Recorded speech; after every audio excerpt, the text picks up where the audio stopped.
byudjetniroq narxlarda arzonchiroq elektromobil qidirib yurganlar uchun, so'raganlar uchun bizda to'g'ridan-to'g'ri egalardan navbatdagi elektromobil BYD E2 modeli 2024-yil ishlab chiqarilgan.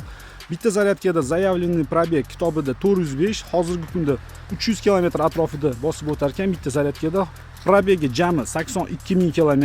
Mashinani texnik holatlari yaxshi holatda, hech qanaqa aybi, nuqsonlari yo'q. Batareyka yomkislari ham tushib ketmagan, balonlari ham yaxshi holatda, hali bemalol yursa bo'ladi. Kraskasi 100% toza. Kraskasi toza-yu, bitta kichkina defekti bor, partachka, u ham bo'lsa bagaj qopqog'ida mana shu joyi.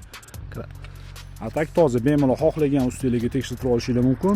Salon qismiga keladigan bo'lsak, juda ham akkuratli salon, o'zini probegi uchun yaxshi holatda. Sidinyalar ham cho'kib qolmagan, chexol poyligi bor, rul holatlari ham zo'r turibdi, monitor ikkitalik.